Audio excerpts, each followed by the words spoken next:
Bienvenue sur votre chaîne d'information Sahel Info. Si vous êtes nouveau, n'oubliez surtout pas de vous abonner pour ne plus rien manquer.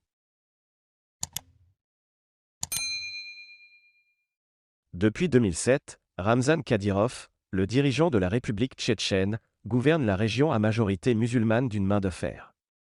Il succède à son père, Akhmad Kadyrov, grand mufti assassiné par des opposants politiques. Pourtant, les Kadyrov n'avaient pas commencé leur vie dans le camp Moscou. Après la chute de l'Union soviétique en 1991, les Tchétchènes vont mener 2 guerres d'indépendance contre la Russie. Alors que pendant la première guerre de Tchétchénie, 1994 à 1996, Ramzan Kadyrov a combattu les troupes fédérales russes, durant la deuxième guerre de Tchétchénie, 1999 à 2000, il a rejoint le côté du gouvernement fédéral avec son père, qui était pourtant une figure indépendantiste pendant la première guerre. Dès lors, qui est Ramzan Kadyrov et comment se maintient-il au pouvoir? Une entente pour rester au pouvoir. Selon Tanguy de Wild, professeur de relations internationales à l'UCL, il existe une alliance entre le clan Kadyrov et Poutine pour que l'ordre continue de régner à Grozny. On peut dire que la Tchétchénie s'est transformée en Kadyrovstan, une région dominée totalement par les Kadyrov, explique Tanguy de Wild. Après l'arrivée au pouvoir de Ramzan Kadyrov, la réputation de la Tchétchénie devient celle d'un État extrêmement autoritaire, qui est dû au quasi-plein pouvoir dont jouit le dirigeant tchétchène. Il y a tout de même une particularité avec cette république du Caucase.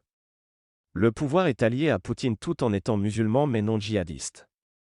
Mais ce n'est pas un problème car le choix de Poutine est pragmatique.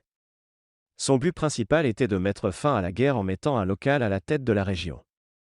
Kadyrov a une vraie autonomie, la seule exigence de Poutine est qu'il n'y ait plus de séparatisme en Tchétchénie, précise le professeur. Pour Tanguy de Wild, l'avenir et la longévité du pouvoir de Kadyrov sont liés à l'avenir de Poutine tant le Tchétchène est porté à bout de bras par le Kremlin.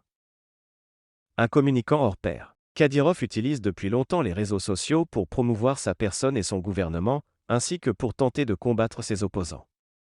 En effet, le gouvernement tchétchène a investi massivement dans la promotion de la présence en ligne des proches et alliés de Kadyrov. Ce dernier n'a pas hésité, par exemple, à s'entourer de personnalités telles que Hilary Swank ou même Jean-Claude Van Damme à une soirée organisée le jour de son anniversaire à Grozny en 2011.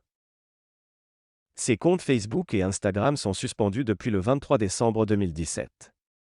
Auparavant, on pouvait y retrouver le dirigeant tchétchène se mettant en scène avec des animaux, des armes ou encore en train de faire du sport. Kadyrov reste néanmoins très actif en ligne grâce à Telegram, une messagerie privée de conception russe mais basée à Dubaï. Le dirigeant poste chaque jour sur son profil, qui compte plus de 1,3 million d'abonnés, des messages et des vidéos de lui-même ou de ses forces armées. Depuis 2017, la Tchétchénie a lancé une campagne anti-LGBT. Les associations internationales de protection des droits de l'homme accusent la Tchétchénie d'arrêter, de détenir et de torturer des homosexuels tchétchènes. En guise de réponse à ces accusations, Kadyrov a déclaré dans une interview donnée à la chaîne HBO Real Sport en juillet 2017 que « Nous n'avons pas ce genre de personnes ici. Nous n'avons pas de gays et s'il y en a, emportez-les au Canada. Prenez-les loin d'ici pour que nous n'en ayons pas chez nous, pour purifier le sang de notre peuple. »